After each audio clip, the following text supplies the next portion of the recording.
I'd like to introduce Supervisor Bowery, who will welcome everyone. Thank you, Jeff.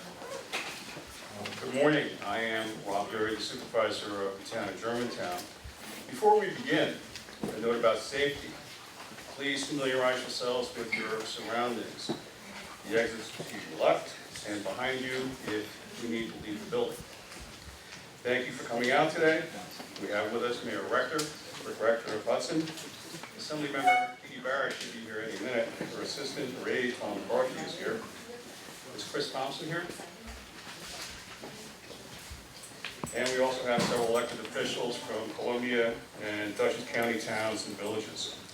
A special thanks to Jeff Enzimino and his team at City of Hudson for all the hard work to ensure continued unimpeded access to the majestic Hudson River. This event was organized by Jeff and his staff. As you all know, earlier this year, AMTRAK applied to the New York State Department of State for a permit to install fences and gates in our communities. According to AMTRAK, the broad rationale behind this is to ensure public safety. We all probably agree right now that we don't agree with that rationale. It's too broad, too vague, and largely unnecessary. On its face, the application is not consistent with the New York State Coastal Management Policy. Today, we have a limited amount of time to discuss the issues, get up to speed on viable alternatives from the experts, and plan for the public meetings with AMTRAK that should be held in the coming months. This process began in March when we first learned about the project that will have an immediate and negative impact at the riverfront in our towns from Stuyvesant to Rhinecliff. Hundreds of letters and emails have been sent to the DOS, as well as 2 petitions that had more than 2,100 signatures between them. Elected officials wrote about the vagueness of AMTRAK's application, how the initial public comment period of 15 days was too short, and that AMTRAK should visit the affected communities to explain the rationale behind the one-size-fits-all plan to install fences and gates in our towns. We also insisted that AMTRAK seek input from local elected officials, the public and other stakeholders, and Scenic Hudson. The DOS then extended the public comment period only to May 1st. Last April, a couple of days following Fight the Fences rally here in Germantown, we had a meeting in Hudson among several elected officials from Columbia and Dutchess counties, New York State and the federal government, together with officials from the DOS, DOT, and AMTRAK.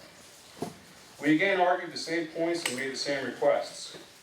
Now, it's important to note that this type of review must be completed within a certain amount of time, and the clock was ticking. So, we also insisted that the review process be told pending the outcome of those very important public meetings. AMTRAK and the DOS have put the permit process on hold so that meetings can be held with local officials, Scenic Hudson, the public, and other stakeholders. Each of our communities has its own story. We're all unique in some ways. For example, some have an LWRP, which affords them an opportunity to be heard in this process, while several don't. But we all share the Hudson River, and it is an important part of the fabric of our towns, villages, and cities. We don't have an LWRP in Germantown. Our waterfront committee finished an LWRS last year, and we are moving toward expanding on that study. We do have 2 parks at the edge of the river. People launch boats from each. Folks enjoy fishing and all types of water sports. Other people come down to enjoy the serenity, the view of the river and the mountains on the other side. We use the river regularly. Fences and gates are unnecessary, and there's nothing visually appealing about an 8-foot tall iron fence. Stockport doesn't have an LWRP or an LWRS. But at the trestle at the end of Station Road is an area where residents have unobstructed views of the Hudson River. In fact, Stockport's comprehensive plan addresses the need to enhance public access to the river. The proposed AMTRAK fence will definitely obstruct visual access to an important town asset. Stuyvesant has 9 miles of shoreline, but no LWRP or LWRS. At the Sea Memorial Park, located at Stuyvesant Landing, the fire company maintains the area, including a fireman's dock and an informal boat launch. This property has a conservation easement and was donated to the commissioners of the Stuyvesant Volunteer Company No. 1. This is where volunteer firefighters load river water into tanker trucks to fight local fires. The fire company has a rescue boat, which can be launched from this site to assist in river rescue work. The Columbia County Sheriff's Office can also launch boats from this site. Also, the brick Stuyvesant Railroad Station, built circa 1880, sits very near the east side of the railroad tracks at the landing. The town's restoration work at the station, begun with grants from the New York State Greenway Conservancy, has resulted in the station being placed on the National Register of Historic Places. All of our communities are willing to work toward the shared goal of balancing access with public safety. We can work with AMTRAK and the DOS to figure out what is best for each of our individual communities. What we need from these agencies is a commitment to work with us. Thank you again for coming. At this time, I wish to introduce Elizabeth Spinzia, Supervisor of Rhinebeck.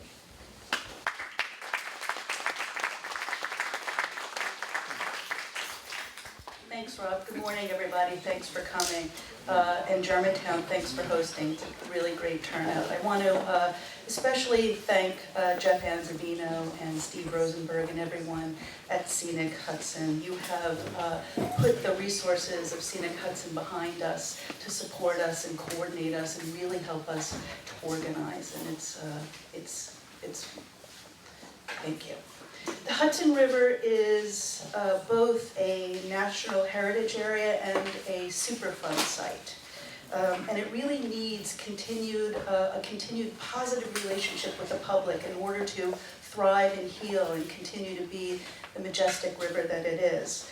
Rhinebeck is an old river town, and the Hudson has defined us. It's of great historical and cultural significance in our town. For decades, we have enjoyed just informal, unfettered access to the river. People count on the river for ice boating, for fishing, for canoeing, or just to be in proximity to the amazing natural beauty. It's breathtaking, really, when you see it. I guess the widespread access to the river really started to be eroded when the railroad went in the mid-1800s. And we're looking at those deeds to really see what they say. And since the railroad went in, access has continued to be eroded in lots of different ways. And certainly this proposal is one of them. About a dozen years ago, Rhinebeck adopted a local waterfront revitalization program. That's the LWRP that you all hear about. And it's a New York Department of State sponsored program that gives us a lot of say in what happens in our community, especially around development and the river. We're also a member of the County Greenway Pact. We've done everything within our power in planning and land use to ensure that we have continued access to the river and we are able to preserve what's best about Rhinebeck. This LWRP that we adopted specifically states that we want to expand and formalize river access at specifically 2 points in Rhinebeck, Slate Dock Road and Long Dock Road. And interestingly enough, these are the 2 spots where AMTRAK wants to erect these 8-foot-high fences and locked gates. It's problematic for us. Supervisor Bowery and I have been working with Scenic Hudson to coordinate a sign-on letter for the almost 20 communities in the corridor that are affected by this. Our letter asks that the Department of State compel AMTRAK not to implement this fence and locked gate program, to come up with some other kind of acceptable solution. And we want the Department of State to deny the proposal as it is now. AMTRAK's plan, which is also the New York State Department of Transportation's plan, is not consistent with New York State's coastal management program's policies, and it's certainly not consistent with Rhinebeck's LWRP. Our letter also asks for an assessment of public access needs on the Hudson throughout the whole corridor. We're also asking for the most recent data from the New York Department of State on public safety. There's a claim that this is a public safety issue, but we really have no hard data, and we'd like that. We're also asking that AMTRAK expand the process and conduct open and transparent meetings, and especially a public review in each community where the community could be affected.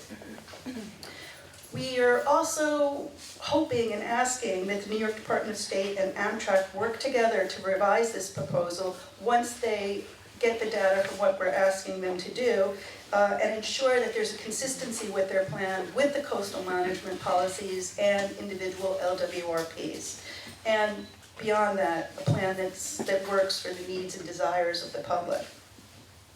So, again, many thanks to Scenic Hudson and Germantown. I think that what Scenic Hudson is doing for us now is the perfect example of non-for-profits working with local governments to partner so that we can advocate for what's best, the best policies, best practices for our towns and for the citizens who live in it. So thanks all for coming.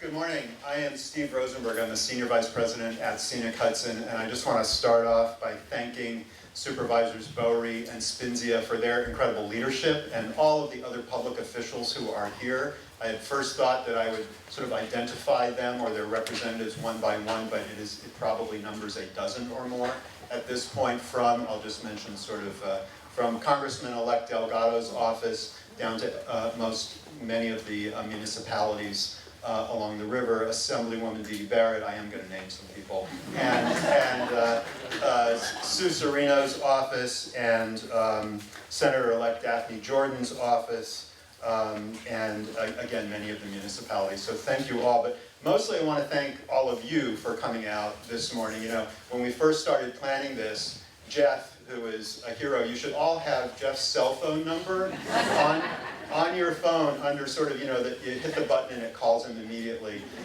because he is a hero of the Hudson River and is there for all of you.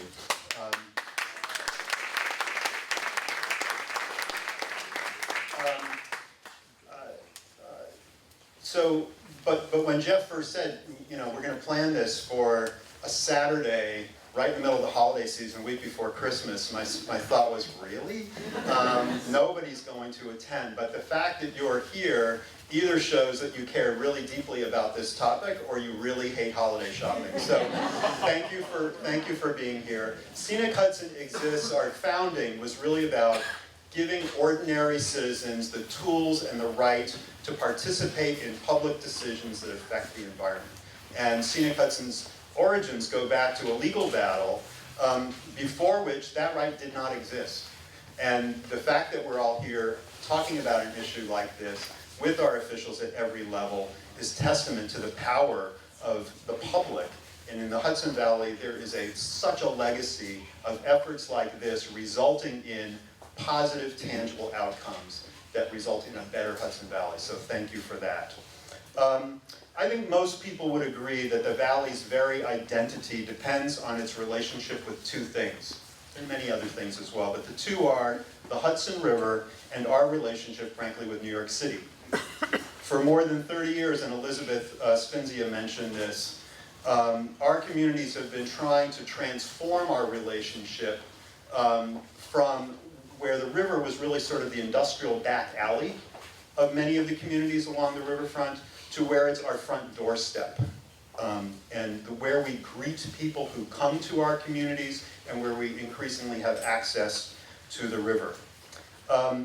There was a book, I think it's the last that Supervisor Spinzia mentioned, we need a new survey of all of the public access points that exist now and the opportunities to create public access, I think the one and only analysis that I've ever seen was done 30 years ago. There was a book called Between the River and the Railroad. And it was this sort of, before we had these fancy mapping things, it was literally like, looked like a kid's treasure map, and somebody would mark, you know, X marks the spot where there's some potential to have public access to the river, which at the time, most towns had no access to the river at all. So the river provides recreation, it provides economic opportunity, and it nourishes our communities and our individual spirits. And our relationship with the city, of course, is essential for a healthy regional economy, providing the markets for many of our farms that are a major part of our local economy, and for deepening our culture. The fact is we need both of these things, and neither one can really exist at the expense of the other. But, you know, there's that darn train line that sort of keeps getting in the way. So I think we agree about the goal. The goal is safe, attractive, plentiful access to the Hudson River, but that respects traditional uses that these communities have had for decades, and a train line that is safe and efficient. We need both of those things. So I hope that today's program will get us closer to that, and not just sort of an acceptable outcome, but one that really befits the relationship of the Hudson Valley to New York City as one of the greatest regions in this country, and where we ought to have state-of-the-art public access to the Hudson River that we will be proud of, and that will benefit the riders on the train when they come up to the Hudson Valley and when they visit us. So thanks again for coming. I'm going to hand it over now to our hero, Jeff Anzavino, to lead the rest of the conversation. Thanks everyone for being here, and especially thanks to Supervisor Bowery for hosting, Supervisor Spinzia for all she's done, and I'm overwhelmed by the interest. Can we turn the, just for the lights, Tony? Also, the Germantown Waterfront Advisory Committee, I just can't say enough about what they've done to promote access to the river and to help the people of Germantown understand how important access to the river is to all the people that live here. I appreciate that. And let's see if I can figure out how this works. All right, so here we have Germantown, the lovely site at the foot of Main Street. I'm going to provide you today with an overview of the state of river access along the Empire Line, and set the stage for the subsequent speakers that will describe how, by working together, we can create additional access to the Hudson River, and at the same time, reduce risk. And I want to stop framing, I try to catch myself. It's not really just about safety, because nothing is ever 100% safe. But how can we reduce the risk from hazards and do it in a way that doesn't lose our access to the river? Because that's what needs to happen if we're going to have consistency with the state's coastal management program. So why are we here today? The fact is that AMTRAK has filed this application, and frankly, I think this would have all gone under the radar if in 2017, AMTRAK wasn't caught trying to shotcrete a rock stabilization project on the Hudson waterfront. And the people of Hudson spoke up about that. We helped them require a Department of State consistency determination about that. So once that all happened, it was clear to AMTRAK that when they did anything, the Department of State had to give them a consistency determination, and that's why they applied to Department of State for this project here. So AMTRAK is proposing impasse, fencing, and barriers at these locations between Rhinecliff and Stuyvesant Landing. There are 3 here in Germantown, 2 in Rhinecliff. The one in Tivoli has been deferred to the next phase. But the application really says that there are 66 miles between Rensselaer and Poughkeepsie where these types of projects can be happening. So we want the Department of State to take a holistic look at all these locations. Right now, there are, in the application, there's 1,770 feet of fencing proposed. That means there are over 6,000 feet of fencing where we don't know where that's going to be. And that can be in any of the communities between Rensselaer and Poughkeepsie. What might the fencing look like? There have been no photos released by AMTRAK or the Department of Transportation, but from the internet, this is what it looks like is described, 8-foot tall black metal fencing. You're going to hear later from trustee Gina Giuliani at the village of Castleton. They've lost their access a long time ago. This is an aerial view that shows a 3/4 acre site that was transferred to the village from the Department of Transportation. And the deal was that there would have to be an underpass or overpass to provide access to that within a year, I believe. That was not done, so a big fence went up right in front of the grade crossing. So they've lost their access, and the same thing could happen to these other sites along the Hudson River. In Tivoli, CSX sold a waterfront parcel to the village. And the arrangement there, again, was that when the park was to be built, there would need to be a large overpass that would have people cross the railroad without crossing the tracks at the grade. This maybe seemed like a good idea at the time, but now I think everyone realizes this will be a $1.5 million project. It's a visual intrusion for the people that live in the neighborhood. It's going to be hard to get kayaks and canoes over that overpass. That's going to be a reduction in access. And it's such a small site that simply the land that is required for this overpass could be better used for things like picnic tables and chairs and benches for people to enjoy the river. So we're going to hear from Mayor Joel Griffith about that in a few minutes as well. And here we are in Germantown at the foot of Main Street. This is perhaps one of my favorite sites because it's a place where there's rare land between the railroad and the river that people have been using for generations to go boating, fishing, swimming, all kinds of water-related recreational activities. It's used really as an informal park by people. In fact, in AMTRAK's application, they call this Germantown Park. I mean, it's kind of obvious that this is a park while not being a formally dedicated parkland. And here they propose that yellow line is a 700-foot-long, 8 feet tall black metal fence that would stop people from crossing the tracks, as they've done for generations. And what I hear from the people, I just heard this yesterday, that in the 1950s there were 2 grade crossings here that were closed by the railroad at that time. So this was Germantown's busy waterfront. This is the foot of Main Street. This is their hamlet's connection to the river, and they want good access at this point. They don't want gates and fences. We're going to hear from Kari Christian from the Germantown Waterfront Advisory Committee about this site. This is what it looks like if you haven't been there. And if you go on Google Earth or go there, you'll see boats moored out, and you know that people are going down there to enjoy the river on their boats. Also in Germantown, Cheviot Landing. This is a formal park. AMTRAK proposes a couple gates to keep people from going down the maintenance road. But the Germantown Waterfront Advisory Committee and their local waterfront revitalization strategy calls for a riverfront trail along the entire riverfront from this park all the way up to Lasher Memorial Park at North Germantown. They also have, you see, Ice House Landing. This is this future town park and a greenway water trail site. And they want people to be able to go from the park up to that water trail site to keep the site in good condition, and so people can use that. So again, this would reduce access on the Germantown waterfront.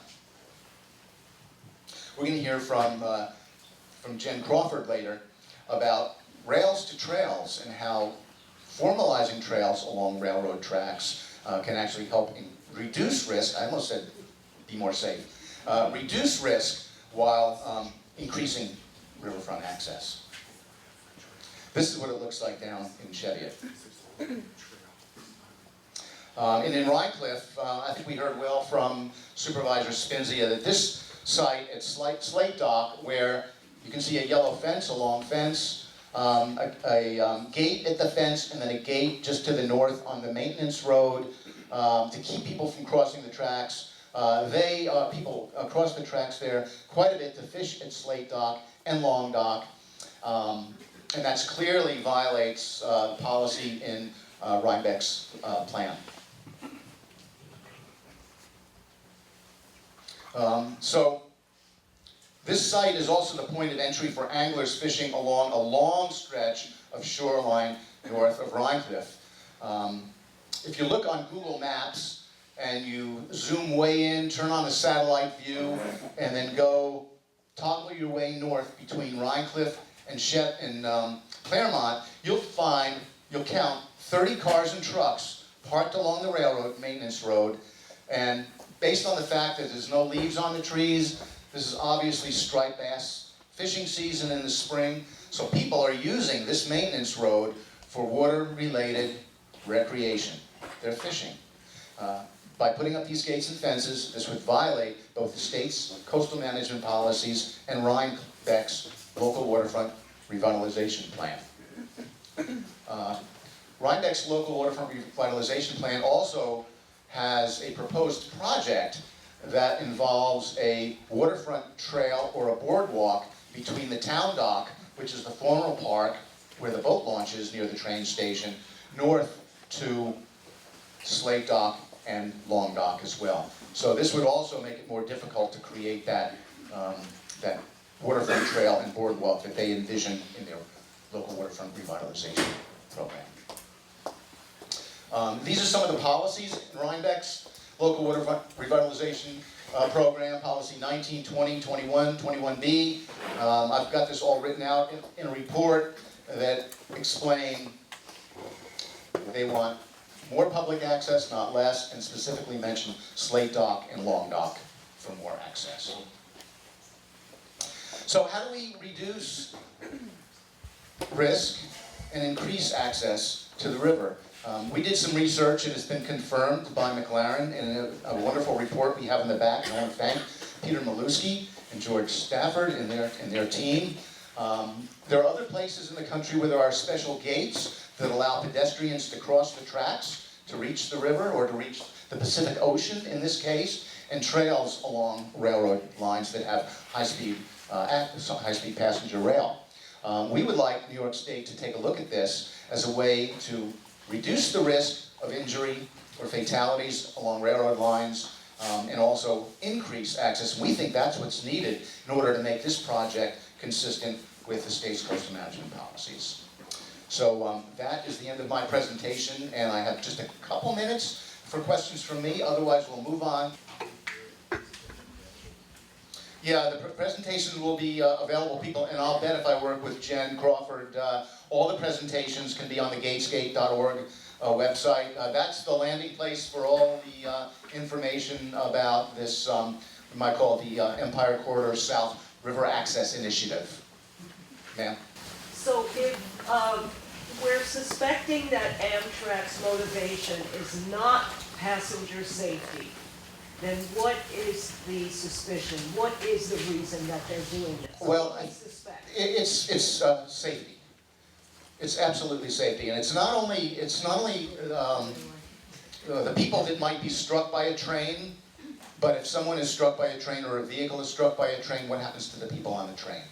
You know, the 300 people on the train. So we have to be clear. It's not just the person that is acting in a foolish manner and on the tracks when they're not supposed to be, and it's, you know. See, and I would say, knowing AMTRAK for so many years and taking that train for so many years, I think it's strictly economic and convenience, but anyway, Okay, that's my okay. opinion. I appreciate that. One more question. Yes, thank you. Since you brought up the subject of data, one data point I don't have, and it's a follow-up to her question, is that I live right on the river, and my understanding is that the safety issues on the river in the last, whatever it was, 40 years, have been AMTRAK employees who have been struck and killed. And so perhaps AMTRAK needs to consider putting their energy into better training, protecting their employees, because my understanding, it has not been a safety issue. Yeah, that's a good point. The Germantown Waterfront Advisory Committee, Kari Christian has done a FOIL request of incidents along the rail line, and that's exactly what they found. That whole report that he's done is available on the gatesgate.org, and I think when Kerry speaks, I bet he will speak to that point as well. All right, I'm sorry, we'll just cut off the questions right now because we'd like to get to the next portion of the program. But we'll have time for more questions coming up. So now we'll hear from, we'll have a panel. We're going to have Gina Giuliano, the village trustee from Castleton-on-Hudson, Kari Christian from the Germantown Waterfront Advisory Committee, and Mayor Joel Griffith from the village of Tivoli. And we have some chairs here. Would you like to sit at this table? All right, my name is Gina Giuliano. I'm a village trustee in the village of Castleton-on-Hudson, which is in southern Rensselaer County. I'd like to thank Scenic Hudson for inviting me to be on this panel. I believe the village of Castleton-on-Hudson is a cautionary tale for the other communities we're presenting today.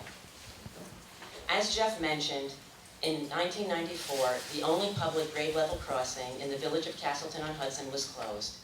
And as a result, there is no public access to the Hudson River within the village for nearly 25 years. It's no secret that the historic villages on the Hudson and Mohawk rivers have declined economically during the last third of the 20th century.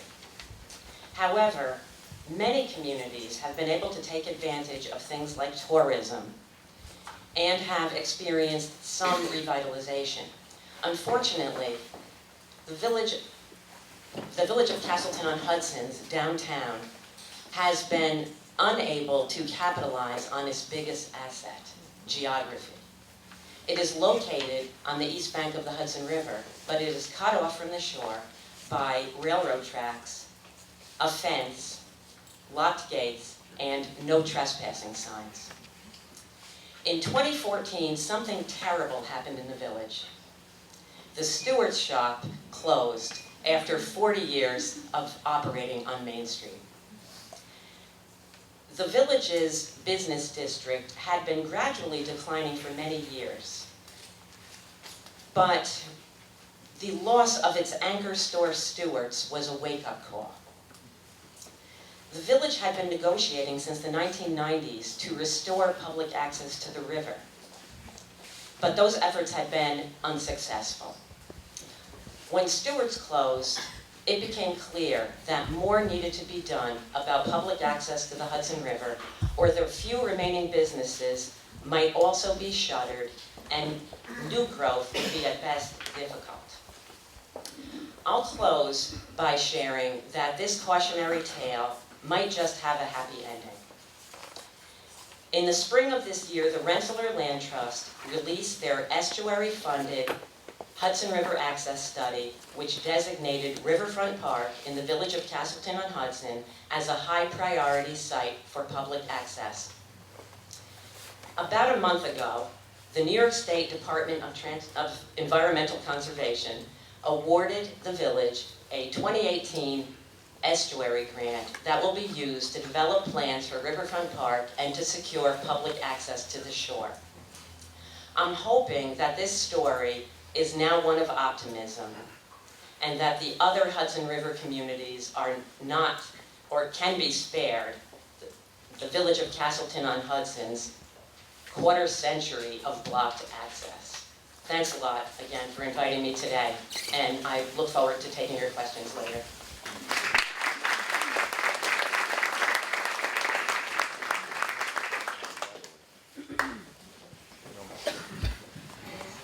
I'm not sure anyone ever wants to follow a cautionary tale, but it's one that's paying a lot of attention to.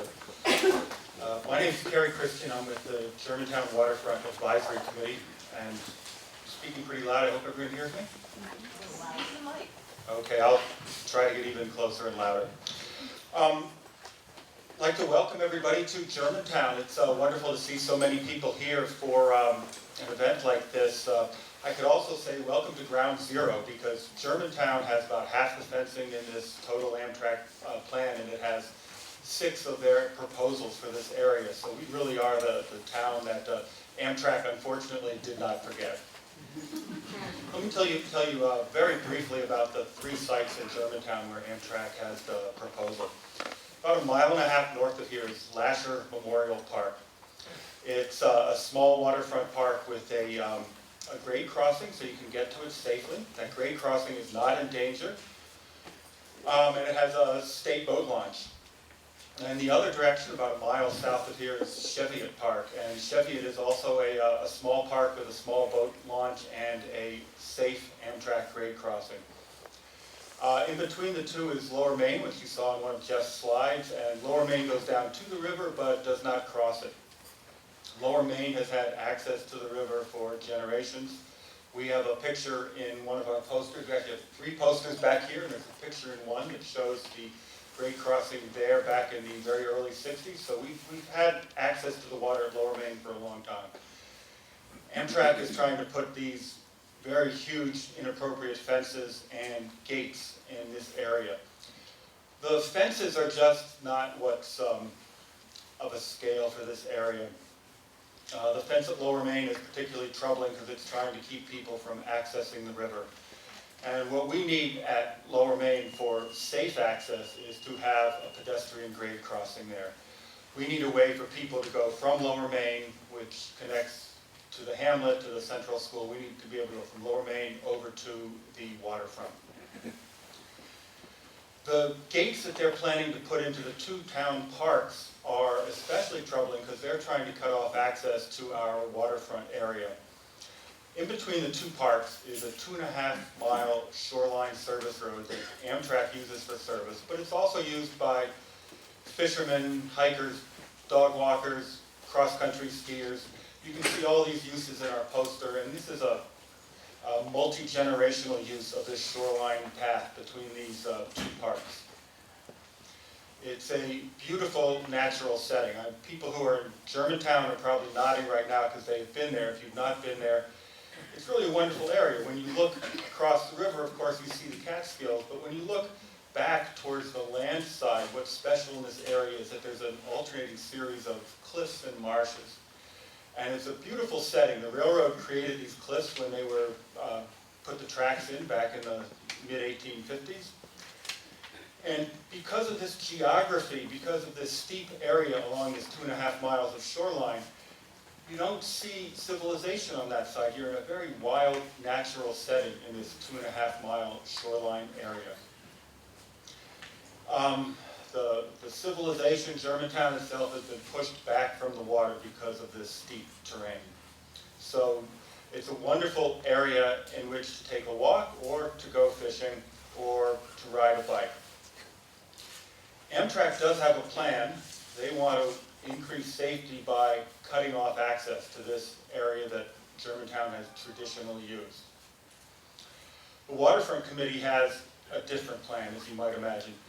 We want to increase safety. We want to reduce risk, increase safety. I mean, that's tremendously important to us. But we also want to, as you've heard from Scenic Hudson already, we want to increase access. That's really important in this area. And there is a way to do this. It's called rail with trail. Now notice, this is not rail to trail like you're probably more familiar with. With. AMTRAK is going to continue to operate. That's, I think, a given in all of this. What we want is to have a multi-purpose trail next to the track. A multi-purpose trail that's designed for safety. And that's created in a way that AMTRAK has some benefits as well as the town having benefits. That's why it's practical. There are over 100 rails with trail nationwide, and there are many more throughout the world. And the reason in all these locations, 100 or more in the US, the reason that all of these things work is that the local railroad works with the local community so that they both have benefits. We have a poster that's showing the outlines of where we want to do this, so please take a look at the poster after these presentations. And Jen Crawford is going to be presenting a lot more of the details of how these arrangements work and what Rail with Trail is all about. I'm not going to get too much into that. But I would like to talk about the synergy that you get from having a multi-purpose shoreline trail from Cheviot Park running north to Lasher Memorial Park. And there's a lot of synergy. First of all, the new Empire State Bike Trail. At Cheviot, we're only a few hundred yards from that bike trail, the Empire State Bike Trail. At Lasher, we're about 1.5 miles from that trail. So we, in putting in a multi-purpose trail here, we already have synergy with an ongoing, very active state effort. We already have 2 Greenway water trail sites in this 2.5 miles of shoreline, and we are working towards a 3rd Greenway water trail site. So this multi-purpose trail will connect to the water as well as to the land. And as a lot of you know, we're also very near to 2 major state historic sites, Olana and Claremont. So we have connectivity to those sites. And if we manage to get a grade crossing at Lower Main Street, this trail will be within 400 or 500 yards of Germantown Central School, and that could have a big impact on that school, and it will be within just under 1/2 mile to the town center, which is over there. So we have connections here. And we have a reason, we have the history of access to this area. This is not an area that Germantown residents are not familiar with. This is an area that's been used for fishing, walking, and hiking for generations. So the last thing I'd like to say is how practical this is. Is this really something that can be done? It's a very heavy lift to suddenly create a new 2.5 mile trail, to work with the railroad, to do all these things. First of all, this is of a scale that's a little bit beyond Germantown. We recognize that. So we need state and county and other partners. We need environmental groups to help us. We need state help. We need, a lot of work in that area. We need funding, because it's not of a scale that Germantown can fund. But I think mostly what we need here, because the railroad gets benefits, the community gets benefits, what we need is persistence. And I think if we have some persistence, this is something that over the next few years is a real way to increase access in this area. So I'm happy to answer questions later, and we also have the posters over here that may clarify some of this. So thanks very much.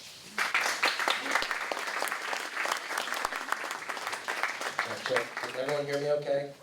Okay, good morning. I'm Village of Tivoli Mayor Joel Griffith, and I'm so encouraged to see so many of you here. We're a small place, and we have many similar issues like the rest of you, and I was thinking, what would Pete Seeger do? And I think his legacy is here in this room, and I'm so encouraged by that, so thank you very much. The story of Tivoli is the same story as all of our communities. We exist because of a port dating to the 1720s, started on the Hudson River. All those apples from Red Hook went out through our port to the rest of the world. And like the other communities, we sort of ended up turning our back on the river, American history, the railroad, the automobile. And now, like all our communities, we're trying to turn back and make it our front door again. The story in Tivoli is back in the 80s, the village really figured out we need to get some river access here. And we didn't have 9 miles, we didn't have 9 feet. But after about 30 years of effort by many wonderful villagers, CSX sold us 2.8 acres in 2010, and we didn't pay for that, Scenic Hudson did. So thank you, Scenic Hudson, for supporting that. It's huge.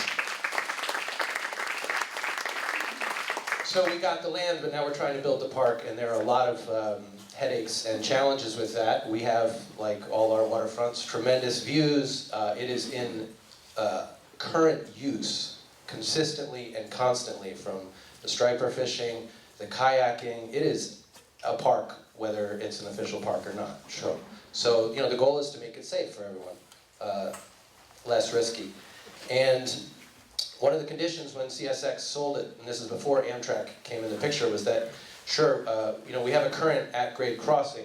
Well, we'll sell you this land, but that crossing has to get closed, necessitating this cyclopean pedestrian overpass, whose footprint will eat up half of our park, whose height must be at least 35 feet at the deck, kind of destroying the mountain views which we're trying to bring people to. So it's a real nut, it's a real headache. And even politically, publicly, the public, everybody wants a park down there, but we lose a lot of people when it comes to this overpass,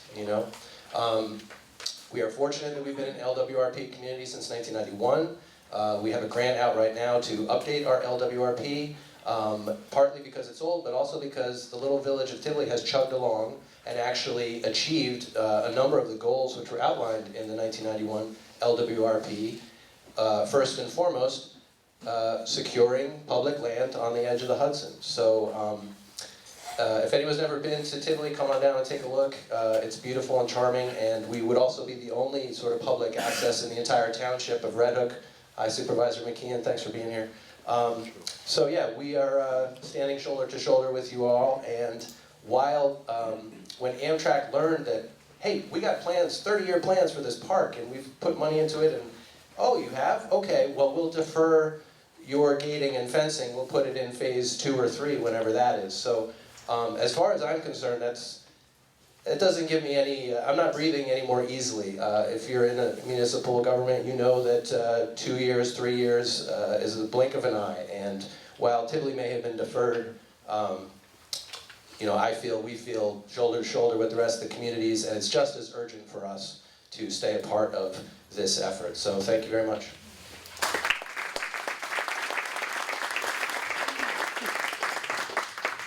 Thank you, Joel, and all the panelists. Before we go to we have about 10 minutes of questions and answers, but I just want to take this opportunity to give a plug for local waterfront revitalization programs. One of the things that gives communities a lot of leverage in situations like this is if they have an approved local waterfront revitalization program, affectionately known as an LWRP. So please, when you go back to your community, if you find out that you don't have one, speak to your elected officials and let them know that you would like to have the benefit of this program. It gives you leverage over state and federal decisions, but it also gives you a leg up when funding is allocated for projects that you might have on the waterfront.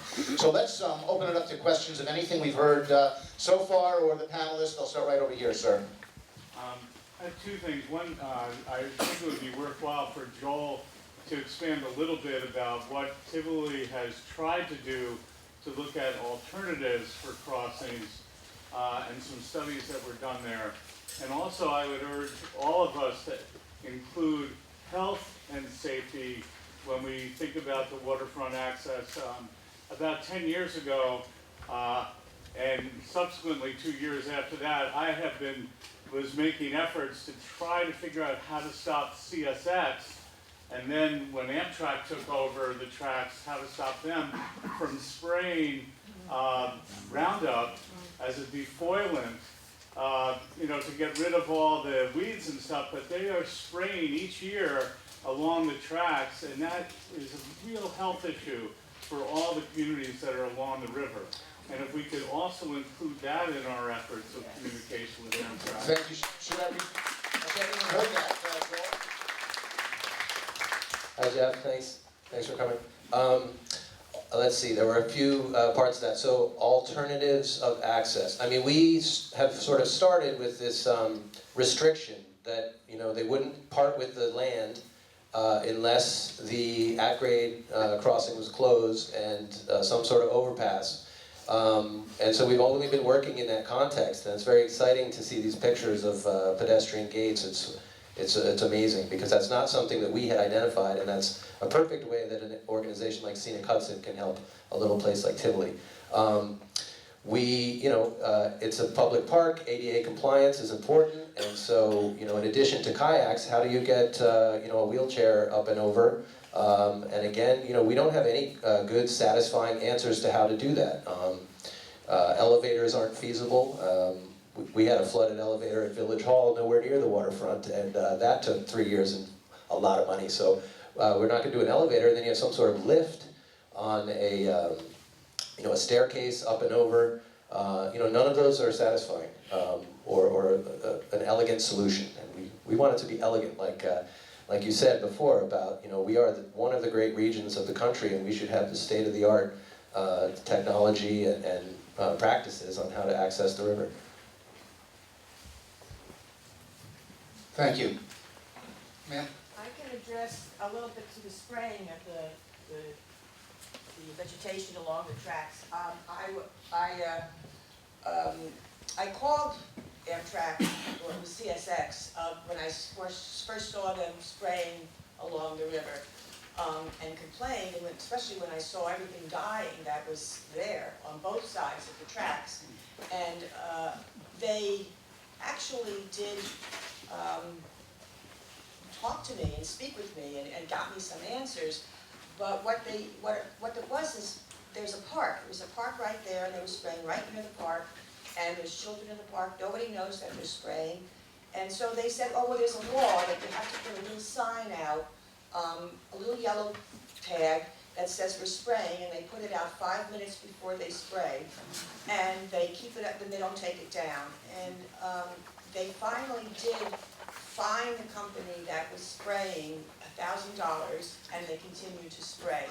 And what they have done actually is cut down, destroy all the vegetation that used to separate so that people couldn't cross the tracks. But this is what they did, and they continue to do it. Thank you, Joe. Can you talk a little bit about CSX versus AMTRAK, and like who owns the line? Is it CSX that owns the line, and then like what's that relationship? Yeah, the short answer is CSX owns the line, but AMTRAK has leased the tracks, the corridor, the narrow corridor on the tracks, I believe. Kerry, do you have anything beyond that? That's exactly right. That's 25 feet. It's a 25-foot, I think, from the center line of the track in each direction, so a 50-foot swath where the trains run. So they do not lease the shoreline. Right. Sir? Kai? Does Conrail still make any claims to any of this? I don't believe Conrail does. We hear no from Gina. Ma'am? These are all long-term plans. Has anyone considered the rising water levels that was monitored? Scenic Hudson has been doing a lot of work on climate change, sea level rise, and as far as we know, the railroads have not been really thinking. I think they've been thinking about it, but they might not come to any conclusions. So it's a major issue and a big consideration in their operations and any type of use that has to occur along the riverfront. Sir? I'd just like to say that it seems to me kind of ridiculous to be talking about a fence when we should be talking about a railroad. If you would imagine for a moment that the railroad hadn't been built yet, and they were proposing to build it. And it's an environmental and cultural catastrophe. And it's worse than a whole bunch of Superfund sites put together. And it took many, many years to get Superfund sites cleaned up. Some of them are still waiting, but nobody is saying, oh, we're never going to clean them up. I mean, it's obvious that they have to be cleaned up. And the idea of giving up half of the river to a railroad causeway is absurd. And we need to recognize that. If it takes them 30 years, they've got to move it. It doesn't belong there. It didn't belong there 150 years ago, and it doesn't belong there now. And we need to recognize that even though it's been there for a long time, it shouldn't be, and it shouldn't have been there. And we spend billions on cleaning up a place like Love Canal or Constitution Marsh or the PCBs on Hudson and Mohawk, and we just sort of blind ourselves to this crap that we're putting up with from these people. Well, you see They that. need to move it. Okay. Thank you. Sir? Oh, okay. I have a question. Yeah, could we hear a little bit more about this? What I hear Joel was talking about a deferral in Tivoli. Oh, he would like, the question is to hear more about the deferral in Tivoli. I know some about that, but I think Joel will be the most. Yeah, basically what it is, how it came to be, and how difficult would it be to obtain one here. I will say also that, our years of dealing with CSX were very challenging. We could almost never get a return phone call, and I will say AMTRAK has been very good about, we have contacts, they return calls, and that's been nice. So when this whole thing sort of hit the ground last year, I believe it was when John Faso called a meeting in Hudson that many of us were at, and had DOT and the Department of State and the municipalities and AMTRAK in the room, and just in a sidebar with my AMTRAK contact, I said, are you aware of our plans for a park? I mean, we've got designs, we've had grant funding to get going, like we're close. Oh, he didn't know anything about it. So once I explained it, they said, we have a lot of erosion there, it's a big concern. That's a point of common interest for Tivoli because it's eroding through the western part of our land and headed straight for their tracks. So if we can get this, we have a stabilization grant out and then build this park, well that benefits AMTRAK because it's protecting the erosion heading for their tracks. So, they said, well, because you have these grants out, these plans, we'll wait. My impression was 2 or 3 years before we, come show up and gate near your parcel. But as I said, 2 or 3 years is a minute on a project like this. So I'm not, I don't think the deferral is actually a tremendous deal, right? So it took me 10 months to put a water fountain in Village Hall this year, so. Thanks. We have time for one more question before we move on to the next portion of the program. I have one question, and maybe it's more of a comment, but I live up near Stockport, and we have a beautiful park there. And we don't have any kind of fence or anything like that at this point in time. Up in Stuyvesant, there's the crossing with the, leverage thing that goes up and the lights and the train comes by and it blows. And we've all talked a lot about design of this fence, but we're not thinking a lot about noise pollution. And as somebody who lives near the train, and I'm sure a lot of you do as well, while I wish that the train was not there, the other thing I wish was that we weren't victims of, blowing whistles, and if those gates go in, they also ring, for a considerable amount of time before the train comes by. So I don't know, I just think we should also be thinking about noise pollution as well as design review in this process. Thank you, and it's good to see folks from Stockport and Stuyvesant here today. I recall many years ago, the Department of Transportation tried to close one of the crossings at Newton Hook, which is a very special place up in Stuyvesant, and the good people of Stuyvesant rallied and got, instead of closing those crossings or that crossing, the special gates to make to reduce some of the risk of people crossing the tracks there. Okay, well, this has been great, and we've got 3 more speakers here on the program now.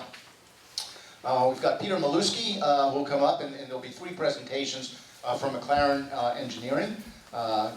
So Peter, and then we'll have Larry North from Magnetic Gates, I think that's the right order, and then Jen Crawford from the Waterfront Advisory Committee here in Germantown. Peter? Okay. Good morning. Everyone can hear me okay? All right. Thank you, Jeff, and thank you, Steve. On behalf of McLaren, we appreciate the opportunity to provide input on this very important matter. We were asked by Scenic Hudson to look at some research on rail crossings across the U.S. Is there ways that we can safely, using today's technology, provide accurate crossings rather than using bridges and so forth and preventing the gate issues? So, getting to the conclusion, the answer is the technology's out there and it's readily available, and it's certainly something that's very doable. So what this is, where I'm providing a quick summary of the white paper that we provided. Scenic Hudson, the white paper is available at the end of the back of the room here, so feel free to grab a copy. And now that the PowerPoint's going to be available as well, I'm going to skip over some of these slides and focus on just a few of them. Okay, a little bit on McLaren Engineering Group. We've been around for 41 years. We're based in West Nyack, just north of the Tappan Zee Bridge. We have offices in Albany and New York City. And we've got about 234 people and 8 offices. I'm Peter Molesky. I've got 36 years of experience in the public. I was with the Thruway Authority and Canal Corp and private sector. transportation planning, environmental stewardship is my focus. We have George Stafford. George, just raise your hand here. George Stafford is 40 years of public service, including he was the former Deputy Secretary of State for the Department of State for Planning and Development, and a former director of New York State Coastal Management Program. John DeMira, sitting next to George. John's got 40 years experience. He led the canal trail system, Empire Trail, from Albany to Buffalo for the Canal Corp until a couple years ago. A lot of experience dealing with trails along the riverfront and railroad crossings. Okay, this one, basically I'm going to skip over this pretty quickly. The scope was to determine if at-grade pedestrian trail crossings could be advanced at some locations. We did a desktop literature review of the across the country. Obviously in Europe and places like that, at-grade crossings are pretty common, but we focused on the US. We interviewed key individuals in the industry. We looked at the coastal management program policies, working with Jeff on how that related to this endeavor. And then we provided a white paper, and when you look at the white paper, you'll see dozens and dozens of references to technical documents and policies and procedures to make sure that what the rail grade crossings could be done following current policies and procedures. Okay, and we talked about the white paper is available in the back of the room.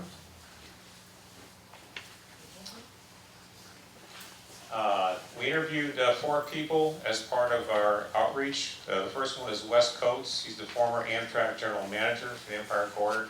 So he's basically in charge of operations from one end of the state to the next.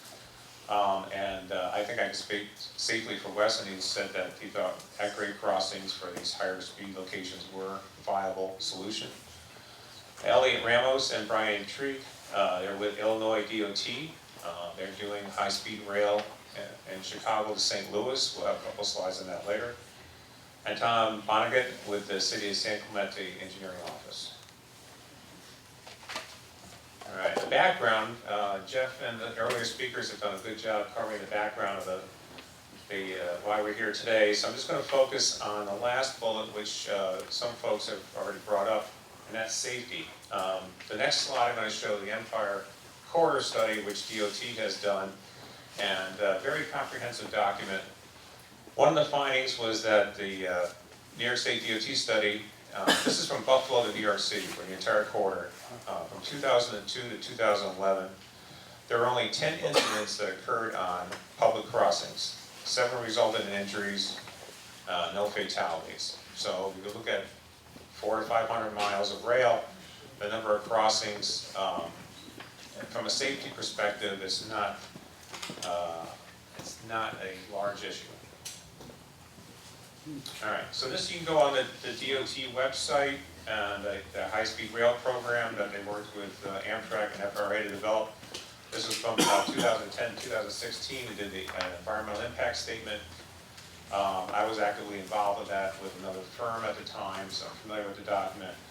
But it's got a lot of research that's still viable and available and usable for what we're doing with this project. Okay. This one here, I just want to focus on the second bullet, Federal Rail Administration, FRA recommendations. They suggest eliminating all redundant or unnecessary crossings in high-speed rail areas.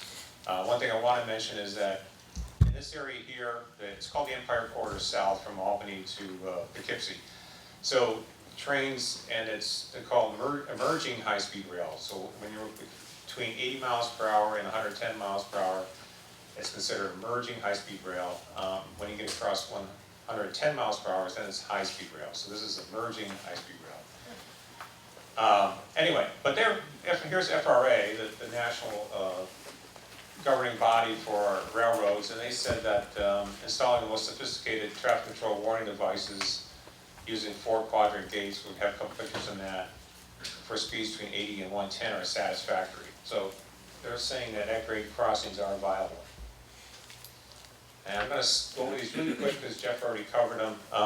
This is where George helped us out on the CMP policies.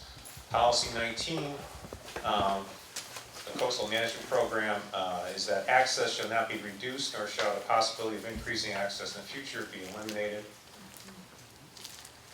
Policy 20, access to the publicly owned lands of the coast at large should be provided for numerous activities. And you can see from the list of activities there, bird watching, photography, walking, biking, that certainly applies to the Hudson River waterfront.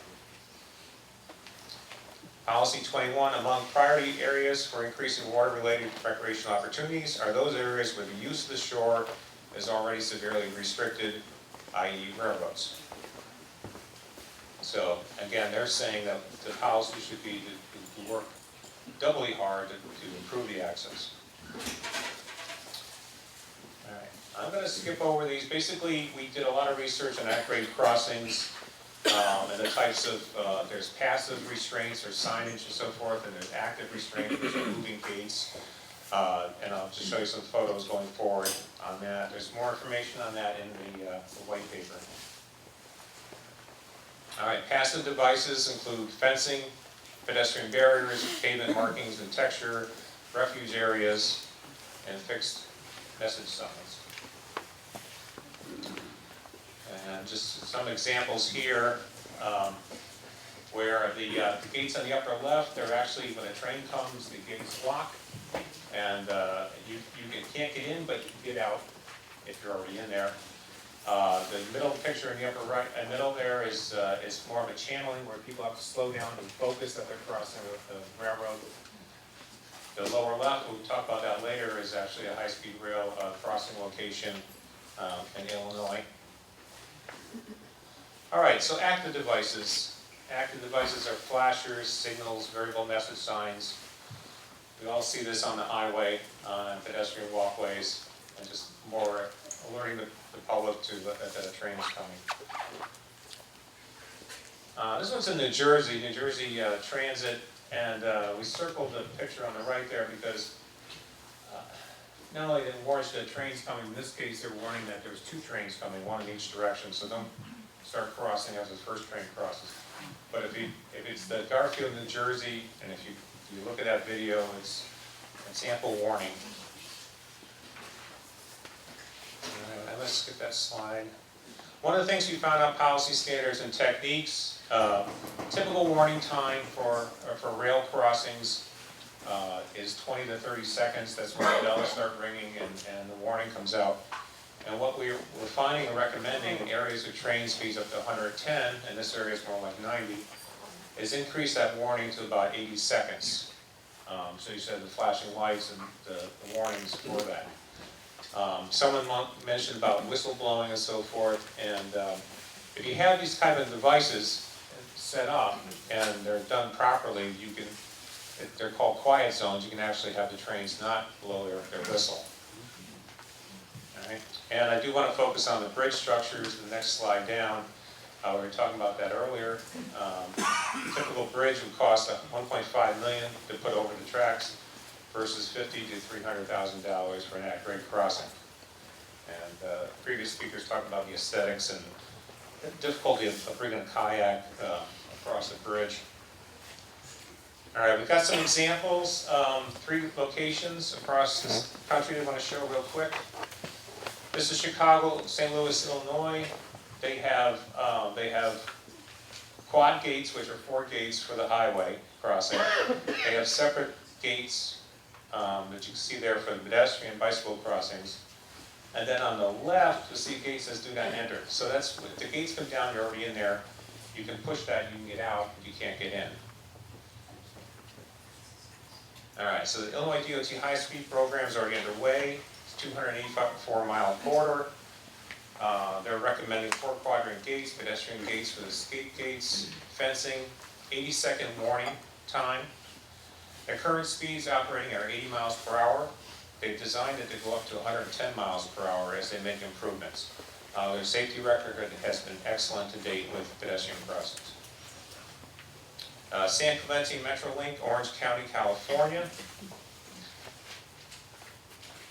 Speeds up to 90 miles an hour across the Oceanside Trail in Popular Beach. Where they have the 5 new at-grade crossings is more of a curved area, so the speeds are are 50 miles an hour, but 50 miles an hour is still pretty fast. They have the crossing gates, lights and the bells, emergency egress gates, audible warning signs, and again, that's been working very well. Brightline Florida is a private operation that it's being built in segments between Miami and Orlando. They're in operation. They just got permission to greatly expand the corridor. So they went and they have speeds up to 79 miles per hour. They've had some problems. They've had some safety issues. They had a couple of fatalities. But what happened, what's different here, is that where they didn't have a high-speed corridor before, all of a sudden the corridors passing through urban and suburban areas with at-grade crossings. Not all the crossings were upgraded appropriately. Bicyclists and pedestrians were getting around the gates. There's not an education program to say, you have an area that didn't have a train, all of a sudden they have a high-speed train. It's a very different situation than we have here, where folks have been used to train traffic for over 100 years, and we're talking about incrementally increasing the speeds versus where you're just introducing a high-speed train in an area where there wasn't one before. So, but the good thing is that there's lessons to be learned from that that can be applied to the Hudson River. All right. Our findings, bridges are much more cost prohibitive than at-grade crossings. At-grade crossings are less maintenance, provide easier portage, and are more aesthetically pleasing. At-grade crossings can be combined with emergency and maintenance vehicle access. Based on our literature review across the country, for railroad crossings, we found that the at-grade crossings were definitely viable. And that analysis in New York State Coastal Management Program policies show us the current fencing proposed by AMTRAK would certainly impact or are not in conformance with those policies. All right. The second bullet, the corridor location should be evaluated as part of a comprehensive plan and education program with key stakeholders. Proper at-grade crossings should be designed using current AASHTO, which is the same design that's used for highways, MUTCDs, and FRA. And the features should include pedestrian gates, including skate gates, fencing, signage, and an ample 80-second signal delay.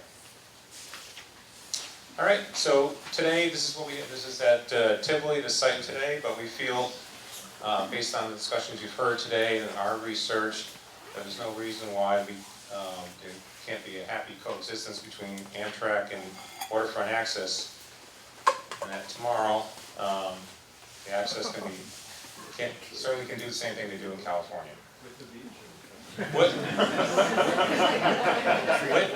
Yes, with the beach. I don't know about the palm trees. Maybe that's all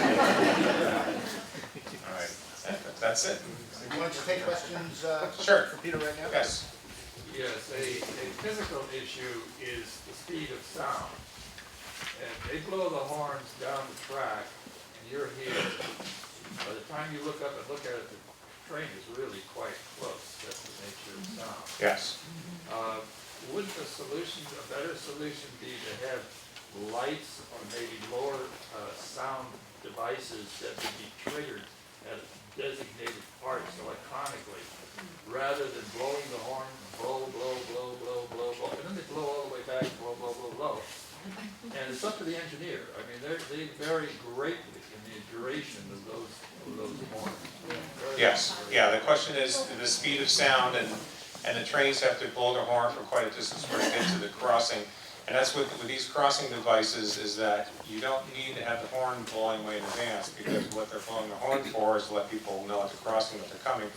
But with these, it's all, today's technology with, driverless cars and so forth, the technology's out there where the warnings will happen just at the location. So if you're a local resident trying to sleep, you don't hear the train's horn.